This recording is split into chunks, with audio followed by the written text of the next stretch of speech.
ఈ ప్రాంతంలో నన్ను ఆశీర్వదించి ప్రత్యేకంగా రామగిరి మండలం కల్వజల్ల గ్రామానికి వచ్చిన తరుణంలో మా కల్వజల్ల గ్రామానికి సంబంధించిన మా అక్కలు చెల్లెలు తమ్ములందరికీ హృదయపూర్వకంగా నేను వాళ్ళందరికీ కూడా కృతజ్ఞతలు తెలియజేస్తాను.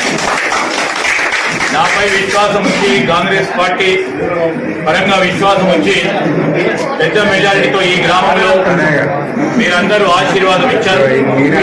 ఈ గ్రామానికి సంబంధించిన ప్రధానమైన రహదారి ఆ రోజు మేము మా కాంగ్రెస్ పార్టీ హయాంలో ఈ ప్రధాన రహదారి చేసినాం. అతి పేదవాడికి నిష్పక్షపాతంగా ఎంపిక కార్యక్రమం చేసి వారికి ఈ లబ్ధి చెందే విధంగా ఒక కార్యాచరణను తయారు చేయాలని అధికారులను ఆదేశించడం జరిగింది. అదే ప్రయత్నంలోనే ముందుకు సాగుతాం.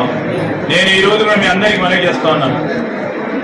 ఆశీర్వాదం ఇచ్చిండ్రు, ప్రభుత్వాన్ని ఏర్పాటు చేయడానికి బలం ఇచ్చిండ్రు. ఆ క్రమంలోనే ప్రజలు మా పైన పెట్టుకున్న నమ్మకాన్ని ముందుకు తీసుకెళ్లే ప్రయత్న భాగాల్లో మేము ముందుకు నడుస్తాం. మీ ఆశీస్సులు కోరుతూ మరొకసారి మా గ్రామ సర్పంచ్ గారికి